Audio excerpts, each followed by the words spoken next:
Welcome back, everyone. Today we are having the pleasure of interviewing Dr. Jason Miller. He's an English professor and a distinguished alumni professor, along with many, many other awards.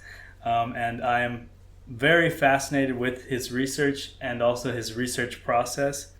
And he has produced some fantastic discoveries on major 20th century literary figures, and has specifically written a biography on Langston Hughes and a book on how Langston Hughes influenced Dr. King's I Have a Dream speech. So, welcome. The first question, we'll just start with some background. What is your job title? So I'm a professor of English, and that means I'm kind of interested in literary theory, research, teaching, and I do have a really complicated title, Alumni Distinguished Undergraduate Professor, so it's a mouthful. Supposedly that means that the engagements I have with students are very productive for both of us. Okay. How long have you been teaching at NC State? I have been fortunate enough to be here for 19 years, and even better, this is the only institution I've known after finishing up my graduate work. So it's been really nice, and I feel very, very fortunate and humbled to be at such a distinguished institution like ours. Okay, now with some background. When you were a child, what did you want to be when you grew up? Ooh, when I was a child, that was easy. My whole family is full of athletes. And so both my mom and dad were college athletes. My dad had to choose between a college scholarship to play football or basketball. He chose basketball. And my mom was a really elite diver.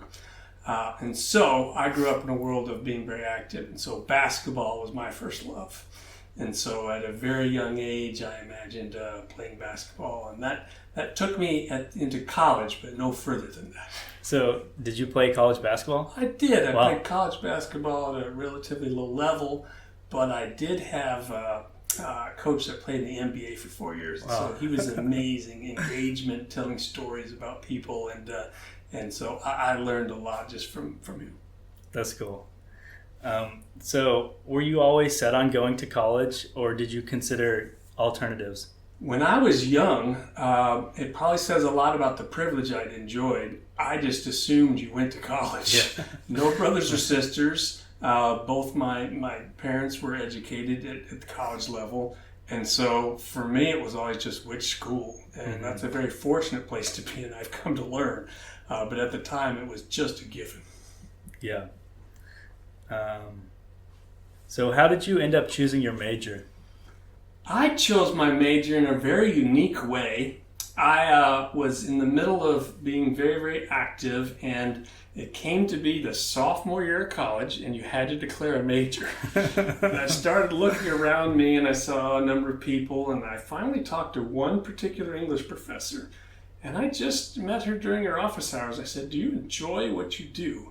And she says, "I really do. Interacting with students, bringing literature to people's minds is a really wonderful thing." And so I decided to be an English education major. And so my only vision as an undergraduate college student was to teach high school. And so I actually did that for 5 years before I came into this world. I taught freshman and sophomore English, and so all the classics, Ernest Hemingway, Lord of the Flies, Romeo and Juliet, all those particular things. And so it really started with seeing someone that was passionate and then had enough time to visit with me and talk through how much she valued the decision she made. So you were teaching for 5 years. How did you end up deciding to go back and get your master's and PhD? So it's a strange process. Back in the mid-90s, the only way you could accelerate and be relicensed was to continue your own education. So I was relicensed as what? As a teacher. Really? So yeah, a long time ago, you actually had to show that you were continuing to learn to be relicensed as a teacher. So I was in a very rural area, and so I couldn't do that little by little. I had to do it all at once. Nothing was offered during the summers.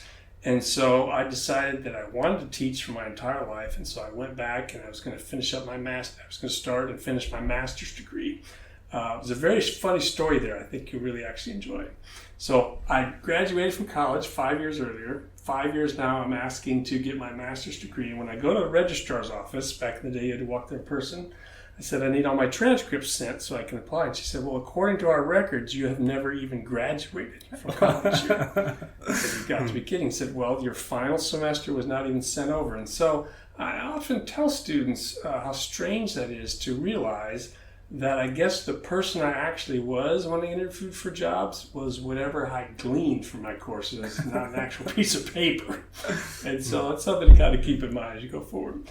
Once I started working on that master's degree, and they got the transcripts sent over, in English, you have the unusual privilege where you actually get to teach college courses. And maybe you and some of your peers have experienced this. We have some very young... While you're in college? Yeah, absolutely. So you're working on your degree and you get to teach classes. And I'm about 2 weeks into my first class. I'm like, I enjoy teaching college even more than high school. How can I do that? And so then that's where things turned. I think that's really fantastic how such an accomplished researcher sort of stumbled upon PhD and research just by the virtue that you had to renew your license. So you really didn't have any intent, but it's crazy how things work out like that. You are very perceptive. That's exactly the story. I had no intention of doing research, writing, being at a big university. In fact, even when I got further along in the PhD, my only goal was to be at a small liberal arts school where I could actually just teach all the time, because that was my driving focus. I really liked being in the classroom. And so I just became, as you said so well, kind of an accidental scholar. And it's really remarkable when you kind of think about your own life. Many people will set their trajectory and follow through, but other things just kind of happen to us as much as we choose it. So once you were into your PhD, how did you really decide to focus on the area of focus that you wanted to? So one really unique thing happened to me. I've been teaching before, and so I taught this poet named Langston Hughes in the classroom, and I play electric guitar, so I used to bring the guitar in and show the blues structure and what's behind it. So I thought I knew Langston Hughes. When I was in graduate school, a very new book had just come out, and it had collected a lot of the poems that we hadn't seen before. And when I started reading these poems, I was like, I've been teaching this guy for a long time and don't know any of these things. And so I immediately realized that if I didn't know them, there was a ton of other people that didn't as well. So curiosity kind of matched timing, and then was kind of encouraged and underlined by response. When I started talking to people about the kind of things I was uncovering and finding they were very interested. And so that kind of became the circle of my own misunderstandings being renewed, and then finding out a lot of other people were in the same boat. Yeah, I think that's one of the things that I find so remarkable about your research. The more I learn about it, it's like your research is, about huge figures like Langston Hughes and Martin Luther King, and then you somehow discover, like, in an attic or something that hasn't been gone into for like over 30 years, and then you find a speech that is a prerequisite to one of the most famous speeches in American history, and no one has discovered it until you rediscovered it. I think that's what makes your research so compelling to me. So after that book came out, is that when you decided to start doing serious research into Langston Hughes? So it's very interesting. I had started doing kind of the really intense research at the end of graduate school to write the dissertation, and then kind of landing in the world, I'd looked at his poems and had written a book about him. But one day, I went over to D.H. Hill Library and I said, some people have always wondered, Langston Hughes wrote all these poems about dreams. Is it possible that Martin Luther King's famous dream has anything to do with them? And so there's like 5 shelves over at D.H. Hill of all these books by Martin Luther King. I just said, I'm going to take one day and just kind of look into this. And so I pulled the first book off the shelf. It was called The Trumpet of Conscience. It's a series of speeches Dr. King delivered in 1967. And I go to the back, and there's no index, so I can't just find Langston Hughes' name in there. Start flipping backwards, and I come to page 76. And on the left, Dr. King is saying, I am personally the victim of deferred dreams. Now, Deferred Dreams is Langston Hughes' most iconic poem. He said, what happens to a dream deferred? Does it dry up like a raisin in the sun, or fester like a sore and then run? Does it stink like rotten meat, or crushed in sugar over like a syrupy sweet? Maybe it just sags like a heavy load, or does it explode? And I said to myself, the first book I'm looking at, he's already referencing this. By the end of the day, I'd seen 3 poems that Dr. King had used of Langston Hughes, and by the time I finished the research, there was a total of 7. Why does this happen?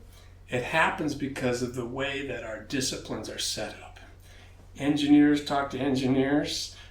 We have people in sociology talking to other sociologists. People in the world of history don't often talk to the people in the world of literature. Historians aren't interested in poetry, and poets aren't often thinking about historical times. And so making that crossover was the beginning of something really, really interesting.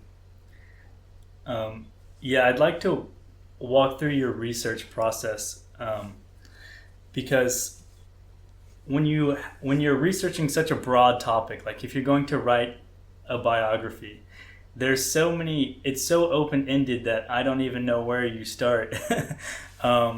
Whereas, maybe you can ask a specific question like, I don't know, did Martin Luther King ever give a speech at Reynolds Coliseum? You could ask that question and the answer is probably much easier to find. But if you're trying to define a whole period of someone's life, like how do you personally start? Is it with like interviews, libraries? Well, it's remarkable because you're right on something here in terms of this idea of asking the right questions.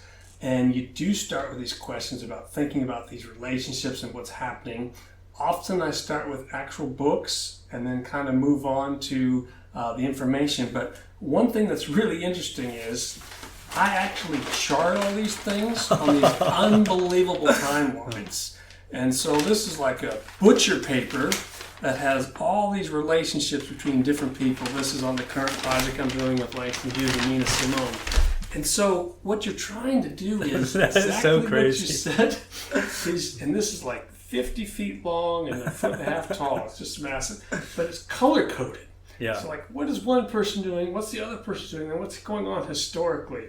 And old school techniques like this, writing it out by hand using colors, usually gets you to those exact questions you're thinking of and wondering about.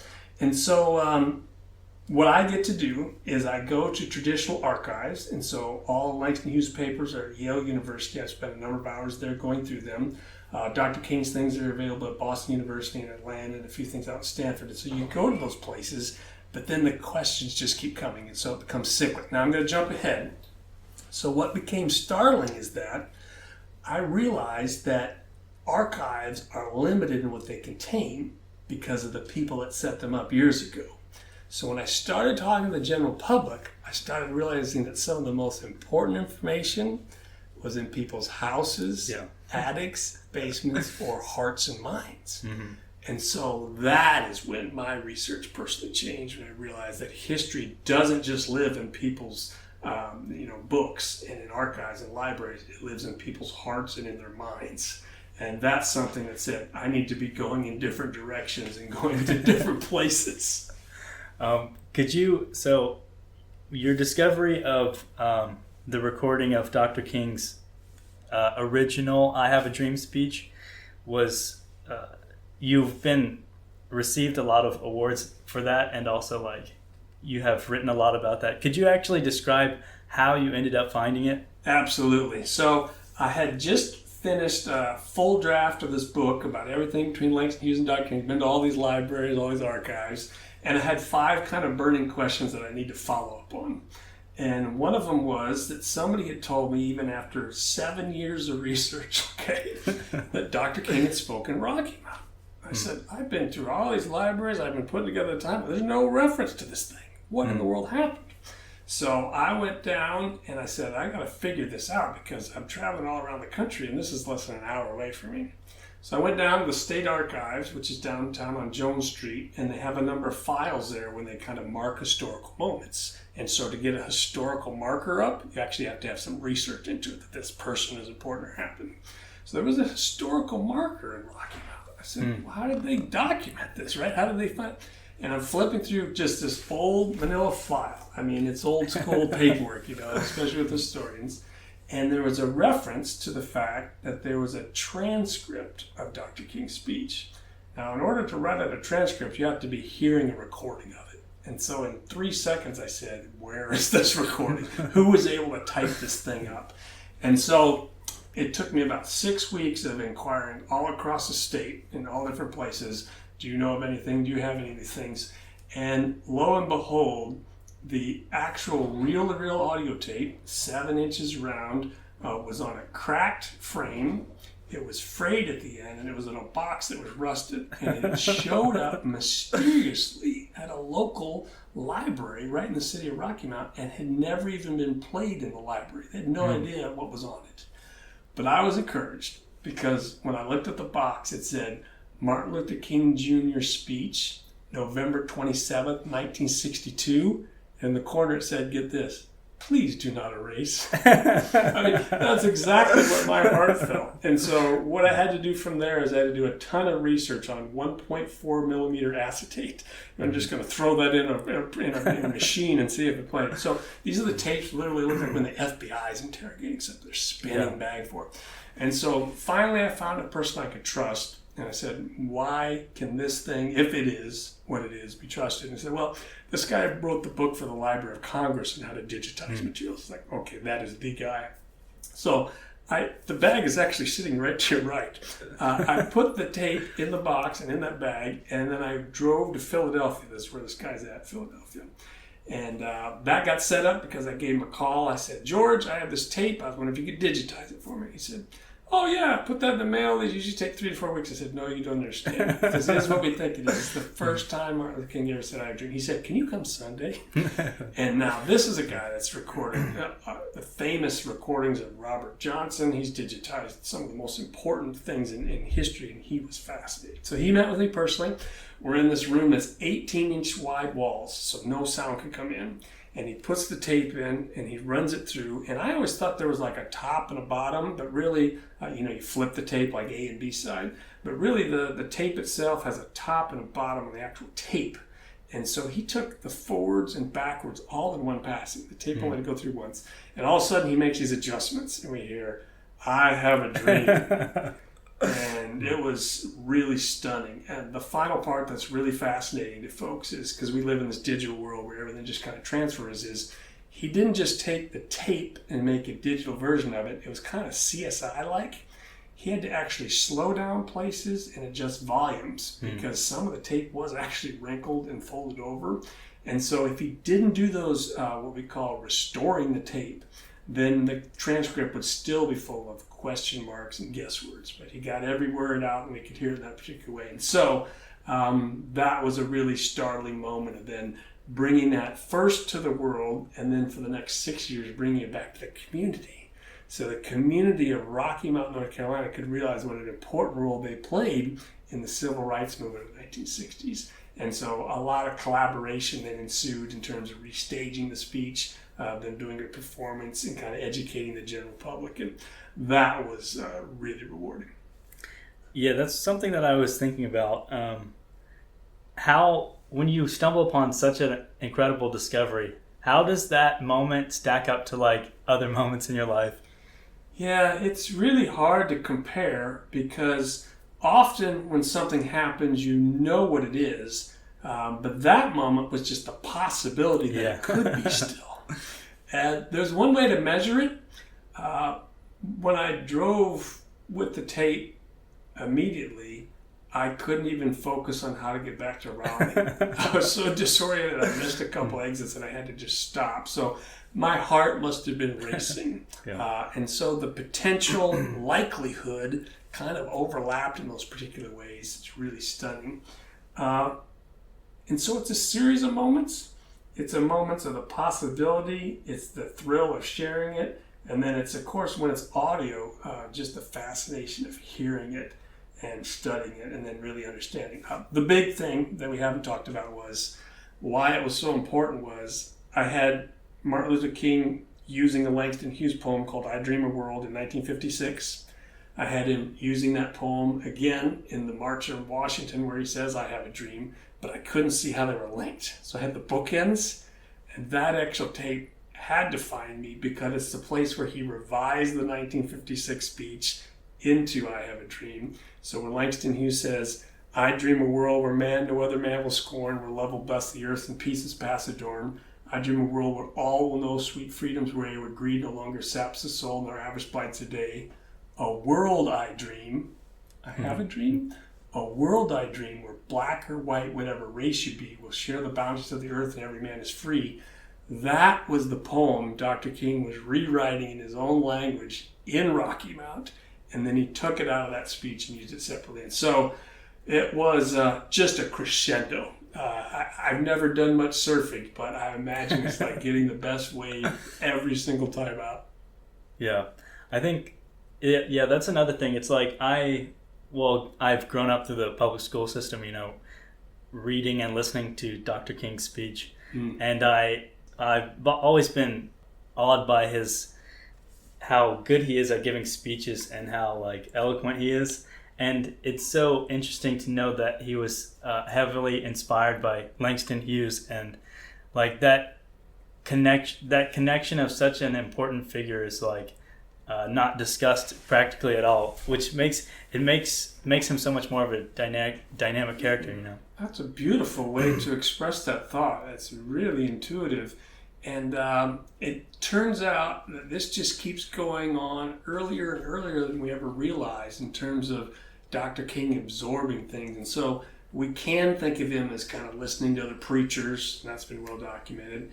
We can imagine him sometimes engaging with other preachers, like his own father. But to think that he was really fascinated with poetry, and then that made its way in there.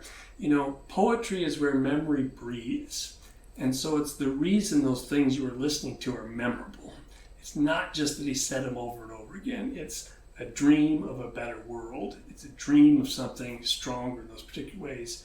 And the fact that, those can come across time and create a vision for things that kind of simultaneously contain echoes of other things, right? Some people will hear, well, that's dream. That's like the American dream. I get that. And some people that are very kind of religious and understand kind of Old Testament things, I get like a dream that maybe a prophet would have. And then you get the idea of it just literally being a poetic metaphor. And what Dr. King found was he found the metaphor that really bound all three of those threads into one dynamic chord. And so he could reach every possible audience. Maybe a black church member hears one thing. Maybe somebody that's from a socioeconomic class and is thinking of what their American dream would be would hear one thing. And then the people who knew literature captured the idea of the metaphor itself. And that kind of range is dynamic, and that's why he's perhaps the most important orator of the 20th century.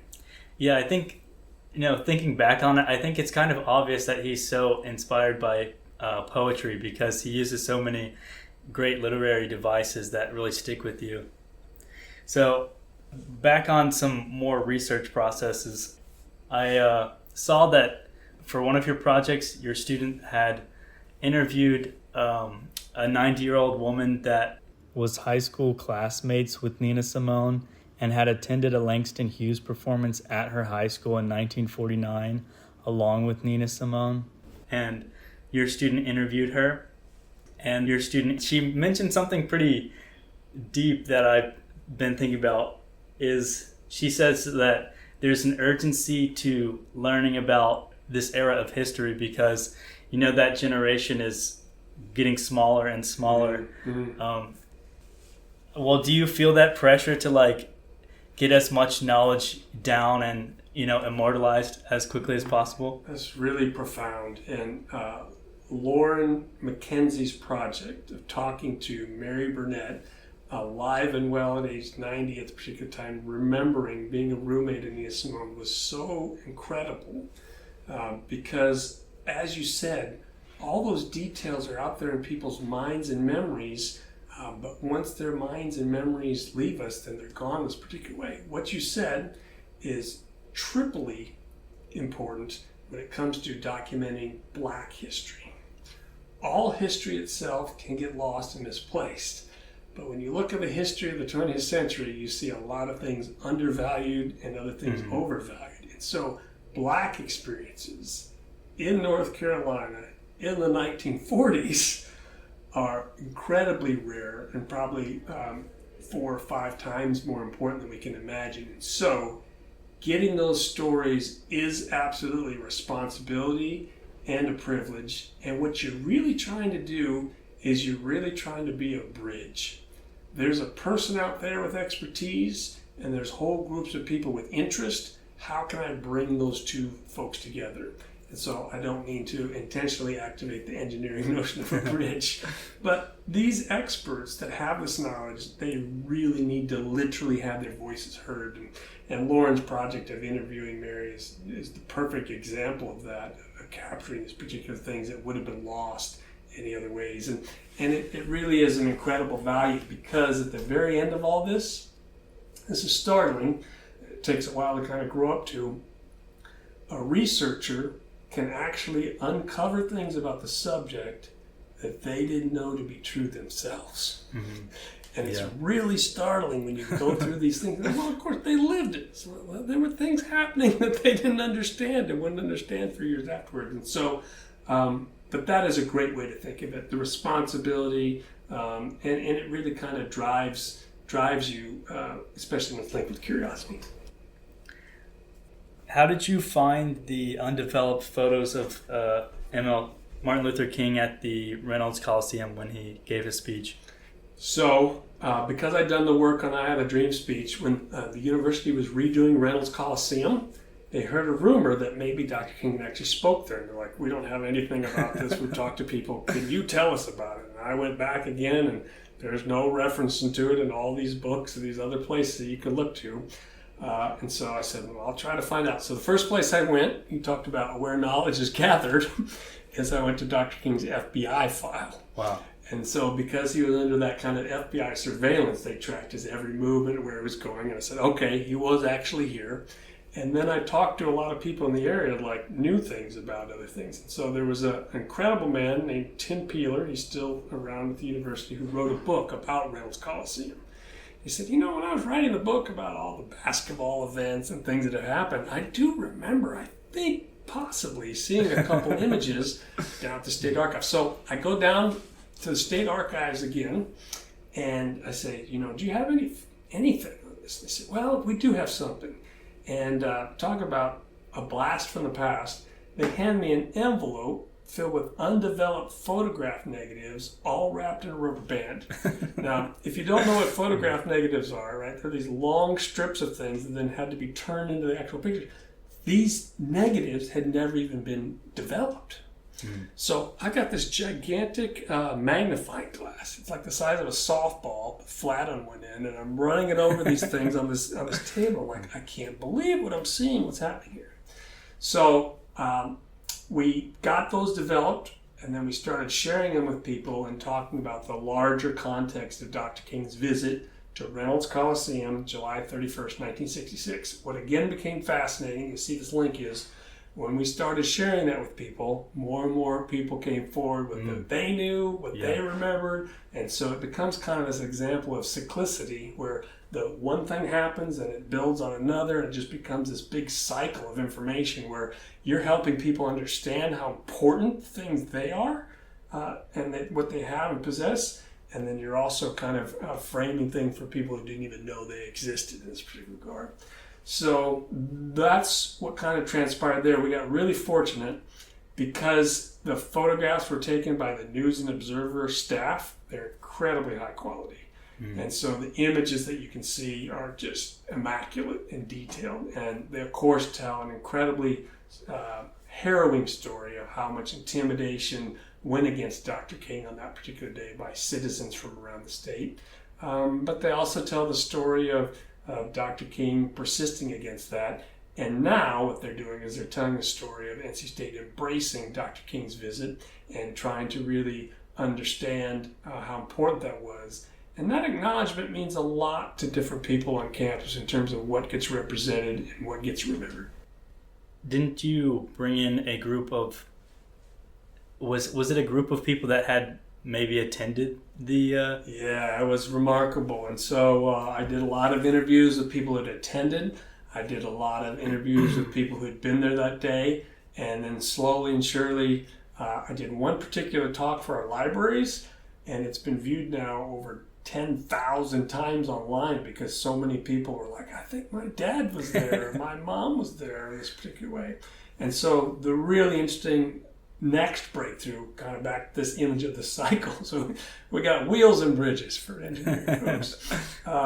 It was when I started showing those photographs, one person named Marshall Wyatt said, I believe my dad took Super 8 film footage that day. And they said, would you be interested? And of course I got that message right here and I said, yes, I would. And so what his father had done is he had this big camera that had these reels of film on it, moving film, but no sound.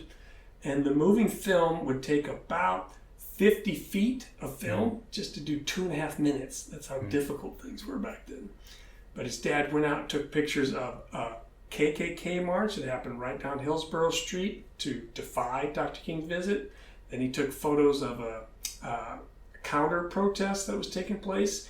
And then, lo and behold, even though I've been searching for 5 years for any real visible evidence of Dr. King speaking in Reynolds Coliseum, he went inside, and Marshall Wyatt's father, Edgar Wyatt, went inside and he aimed his Super 8 film right at the television.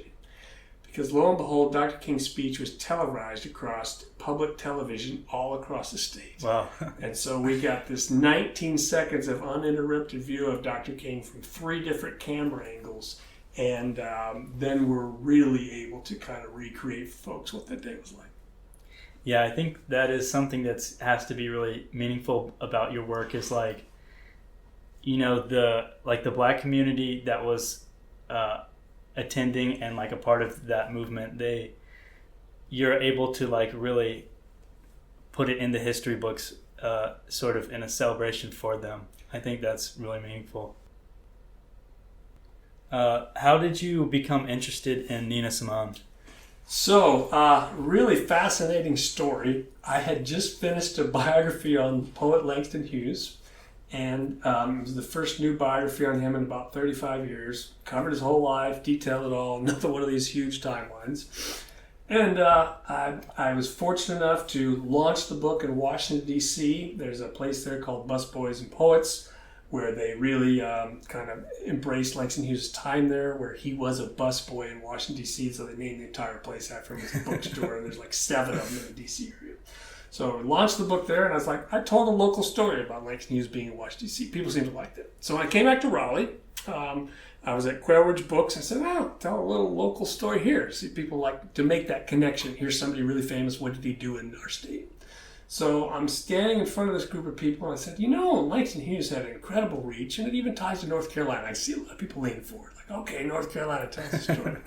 I said, well, in fact, a really important musician approached Langston Hughes and said, you know, would you mind this thing you wrote appearing as kind of an important liner notes on my next album? So the back would kind of have your endorsement in it. And I told the group, I said, Langston Hughes said, why, yes, Nina, I'd be delighted to. And the whole crowd was like, oh. They just gasped, like, no, not Nina Simone, not even, she's ours, she's amazing. And there was literally a collective breath that just stunned me. And so at that moment I said, Nina Simone is very important to the people of North Carolina. She means a great deal. And I said, I have to figure out what the bigger relationship was. So I come back to this office and I say, okay, what if I just finished a biography on Langston Hughes. I didn't even put Nina Simone's name in there. What have all these other people said? Turns out, in all the other 7 biographies before, there's only one substantive sentence devoted to Langston Hughes and Nina Simone. Wow. So I went back to start recreating when they met, what they spent time together, how often they've been there. And once again, just like these worlds of history and literature don't often overlap, the worlds of music and literature don't even overlap. And so became very fascinated in recreating a relationship that I knew nothing about, and then finding out that other people were very interested in it. So the most unique element I could say about it that's really unique is that what I come to find out is that Langston Hughes mentored Nina Simone. She was much younger than he was. He was much like a father figure. And so he was able to really kind of guide her through the entertainment business, and he did two huge things. One, he established her reputation very early in her career by writing a review that went national, that made sure people didn't confuse her with Billie Holiday. Nina Simone had sung the same song that Billie Holiday did, I Love You Porgy. And so people assume black person, here's the next Billie Holiday, like people often do with Bob Dylan. Here's the next Bob Dylan. And then the second thing he did, which is really starting, is she earned this title, the High Priestess of Soul. And Hughes was so interested in the way that artists would market themselves or kind of build a persona, he actually drove her to that title. And so the moniker she's known by, the High Priestess of Soul, in the very beginning of her career, owe a great deal to her personal relationship with Langston Hughes, and so much more. Yeah, that's another thing that's really cool. Is like how there can be so much that has been told about Langston Hughes, and then he becomes more dynamic when you like look more into his relationship with music and musicians. And I think that it's kind of cool because it's like how you're an English professor, but you're so invested in history. It's like that there's so much to learn in that overlap. Yeah. It's a beautiful way to say it. Let's see. I think that's going to close out the research questions. A more background question. What do you like to do in your free time? So I enjoy hiking, and my son lives down in Buenos Aires, Argentina. Oh, wow. That's cool. So a lot of times I get to go down to South America and do some hiking in some really high mountains, like 15,000 to 17,000 feet. So that's an incredible joy of mine, and we get to do that a lot. So being outdoors, hiking is a real pleasure. What's like the biggest unknown that you still want to know the answer to? It's very interesting because almost anything that really bothers me, I've already been pursuing. Yeah. But in terms of this current relationship with Langston Hughes and Nina Simone, there are gaps that I wish I could fill. One of them is this notion that Langston Hughes actually attended a very, very important gathering of people in 1964 when Nina Simone presented and performed at the famous Carnegie Hall. It would be fascinating to know exactly what their discussions were like after that moment. Mm-hmm. And I say that because Langston Hughes got a personal invite to be at the Carnegie Hall performance. Nina Simone performs the first of 4 songs that Langston Hughes actually suggested. So could you imagine, a conversation we have, why don't you sing this song? Maybe it'll be interesting. And then all of a sudden you see this world famous person up on stage taking your advice. Yeah. I think it would be quite fascinating to kind of imagine what that would be like as Langston Hughes is talking to Nina Simone. It's a great question. When you're not working, how often are you thinking about your research? You're really onto something there because you can't measure these hours with all the people you're talking to in terms of time at the screen or in the office. You are always working on these things. I have a series of notebooks that I carry around all the time because an idea will come to you and you have to write it down at that particular moment. We have kind of this notion, I think, in our imagination of people getting the moment when they're sleeping or in the shower. It is all the time for most researchers. And you'll find yourself coming back to things just repeatedly over and over again. And so thinking, questioning, revisiting, being curious, they're things that really know no bounds. I like to say it this way, my office is the world. And so wherever I am, I can be uncovering or finding out something that's related to what I want to know more about. So 2 more questions. As basically the world becomes digitized and everyone has a phone and everyone's recording everything, do you have any thoughts or have you thought about how that is going to change how history gets recorded? Yeah, I really think it will. There's scholars that are far more invested in this than I am, but there's a sense of embodiment that comes through when you can actually hear the voice or with video see the person move. There's so much communicated there that isn't just on the word that we type in this particular way. And absolutely between email messages, text messages, voice messages, all these particular things are going to be animated in new ways, and including, I think, important ways that we also have to ensure that we don't lose that metadata. There's something really strange about paper. Paper has a permanence to it, even as fragile as it is. But sometimes when things are only on one phone or one person has access to them in a cloud and password, just as much as they're captured, they could be lost. So a lot of people are also wrestling with this. How do we ensure we capture and preserve what we've certainly recorded? But I think it's an exciting world, and it's made research much more dynamic, and I think it'll continue to really, really invest things. Because, what I see over and over again in the people that I research is, as time goes by, their stories change, and you want the story they have right at the moment or immediately afterwards. Yeah. And I think that's kind of communicated in a lot of things that people will record and document. Not the story they end up telling that's kind of entertaining and broader in that particular way. But we are in a moment where all those things are becoming more and more available. And I think it's really important, because it's not only documenting it, but I think what you're getting at with your question is it's also making it transferable. So many people that aren't in that space can get to it from around the world. And so it's documented, changing, but it's also accessible. And that accessibility is really remarkable, as long as we can wade through it and get to what we really want. And just to close out, so if you had to give some advice to a student that's considering either getting a PhD or becoming a professor, what sort of advice do you have for them? People who want to pursue a PhD these days are in really challenging circumstances depending on what their field is. In the humanities, it's very challenging right now to get into programs and kind of land in these kind of positions if you want to be a professor. However, in a lot of positions that are outside, that are kind of growing or that have funding from grant relationships, the PhD student that's going to succeed will be surprised by what skills they actually need. From the outside looking in, you often think, am I intelligent enough? Am I really just book smart enough? And what you find out over and over again from people who go through these programs and successfully have exciting careers on the outside is it takes as much will and discipline as it does intelligence. And so the commitment levels that a person has, the discipline, the work ethic, even at a PhD, they're every bit as important as just kind of raw genius. And that a lot of times is really encouraging to people that are getting started, because when we see people we aspire to be, we forget they're 30, 35, 40 years ahead of us and what they've been experiencing and studying.